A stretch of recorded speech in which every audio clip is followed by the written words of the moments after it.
Now, mind, the elephant in the room, without a doubt, would be production for 50 Cent and Eminem. Right. I know that's on the top of every resume that you hand out to any, and it's got to, the response got to be like something along those lines. Gulp. Yeah, I mean, you know, I mean, it's important, you know, to have those kind of credits under your belt, but like, I'm just kind of at a point in my career where it's just bigger than that stuff. You know what I mean? Like, you could work with pop acts and multi-platinum guys, but like really, to me, it's about what else are you doing after that? You know what I mean? So that's why I'm just so busy doing other stuff, which we'll get into. You know, I gotta ask the questions because that's what I do. I'm a gangster journalist. You know, such a G is scary. Trees fall when I walk outside. Wow. But just that thorough. But what I wanted to ask you was relationships like Eminem and 50 Cent. How did you establish those relationships? How do you keep them? How do you maintain them? Well, I definitely gotta shout out my man D Prosper. A few years ago, he was the VP A&R over at G Unit. So basically, he hit me up literally on MySpace, and he heard songs from me from my MySpace page, and also from a beat CD that he got a hold of. So he was over A&R at G Unit, and he just hit me up, said, you know, you have some hot stuff, send us some beats, and you know, we're working on MOP right now. You know how that turned out, though. Yeah, it was a great. You know what? The classic. What was that album they put out?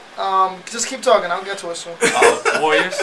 Yeah, right. Warriors. No, I'm talking about with G Unit. Okay. Yeah, they never. Along with the Mace album that dropped that following month. Okay. No. So anyway, yeah.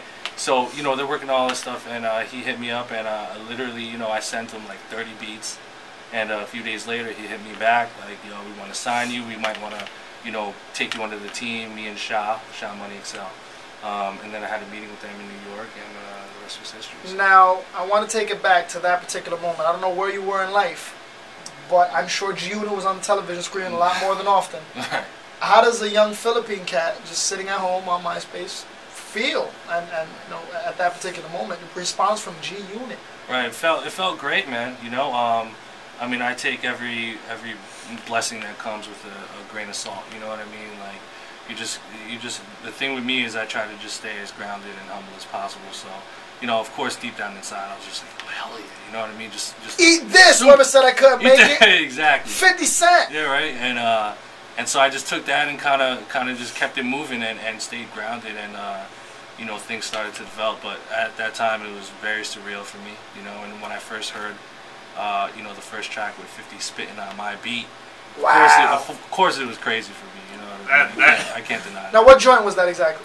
It was Make a Movie by 50 Cent, which was on, I forget the name of the mixtape, but it was the one before the Fat Joe mixtape. Fat Joe, was it Elephant? Yeah, so. Were you a supporter of 50 Cent when this? I was definitely a fan, you know. I love Get Rich or Die Trying, you know what I mean? And he's all over, you can't really deny him, so. You know, he's not the greatest lyricist, obviously, but he's 50, you know, and he brings a certain balance to the game. I think, you know, that gangster element. You know? Yeah, you like, should know, like man. He's myself. gangsters. I actually met him. I met him in real life once. It was so gangster that the building almost collapsed. They had to keep us away from one. Wow, see, that's dangerous. It is very dangerous. No. I mean, I see you emphasizing on the lyricism. Right. Some producers just don't give a F. Like, some producers are like, yo, that's 50, this is my beat, let me know when you need more. For a producer to say something like, the lyrics, you know, are you a fan of the lyrics? Would you enjoy if a rapper went in on your beats on a lyrical? Definitely, man. Yeah, I mean, I'm definitely, you know, semi-particular with the people that I work with. I mean, if you're not good, then most likely I'm probably not going to work with you, you know what I mean? And also, it's about attaching my name to certain things. You know what I mean? I want to associate my music with other people who have the same vision and are, you know, just as talented, if not more talented. You know, so I definitely care about, you know, good lyrics, good feeling, good song, and all stuff like that. So. Who would you crown with the greatest performance on one of your beats? Who's pretty much like you've heard them spit on your beat and you say, wow, that's the best I've ever heard anybody on one of that's a hard question. I'd say off the top, Little Brother. Little Brother. Everything that LB has done to this point, you know, that I've done with them has been crazy for me. You know what I mean? When I haven't got the chance to be in the studio with them for every song, but every time they sent me, you know, a song that that I produced for him, and I had it with fresh ears, and I heard it. And, What song? Give me one song. Well, I'd say all the stuff on Get Back album. I sent them those beats, and they emailed them to me, and I sat there and heard them, and it just blew me away. I mean, I guess the fact that you started off so high with Eminem and 50, I guess the fan still lives in you because of that. Definitely. And when you get back a song that you truly, genuinely like from someone of little brother stature in that circuit, right? It must be surreal. Like, yo, this is dope. Yeah, it definitely, man. And at the end of the day, I'm a fan. I'm a huge fan of this music. You know what I mean? I'm a fan of Little Brother. And from the outside looking in, people say, okay, ILLMIND, produces for Little Brother, but does he listen to Little Brother? Yeah, of course I do. I bump the Chitlin circuit and the first, their concepts are mad. Like, you know what Minstrel I mean? Show. It's all classic material. You know what I mean? And for me to be able to have 4 tracks on the Get Back album was of course surreal for me. You know what I mean?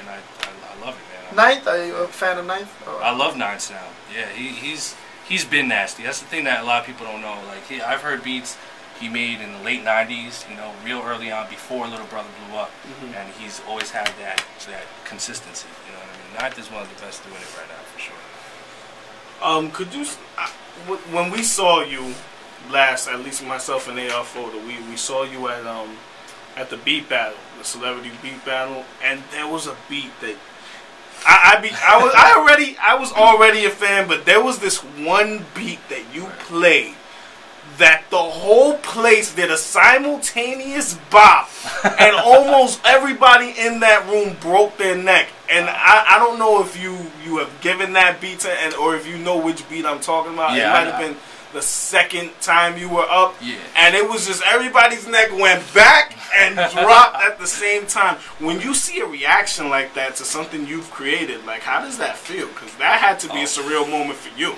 Man, no, first of all, I appreciate it. You know what I mean? I'm glad you guys are feeling it. But that was definitely surreal, man. I mean, when I'm doing stuff like that and you're up there on that stage, you're just kind of in the element. You're in the zone. So you don't really get the impact of what's happening at that moment. But it was definitely surreal for me. But there's someone that did scoop that beat up, but I'm not gonna say his name. Somebody. Oh, you gotta keep it on the low right now. Well, Q, I told you I'm working on my album. Pretty thorough, nah. Oh man, I got it. Whenever that track is done, you gotta send it over. I might let you jump on the feature. I definitely will, man. I got you guys. That's for sure. How was that experience? I mean, you were working with, you were pretty much, you were battling a lot of pretty much your colleagues, cats that you might have looked up to at one point, or, you know what I mean? You guys are all pretty much in the same realm. Like, how was that for you? And going against for that particular night? Yeah.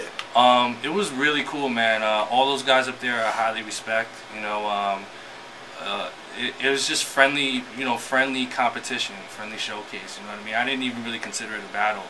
Really, to me it was more of like a cipher, like we're being a producer. Like I feel like producers are we're in our own fraternity in a way. You know what I mean? Like if we respect each other's music, then there's really no beef. You know what I'm saying? So it wasn't really a battle. I went up there and I definitely enjoyed all the stuff they played. I was definitely hyped with when I heard Bink was in it. He's one of my favorite producers. So I was hyped off of the stuff he played, and it was a cool vibe, man. It was dope.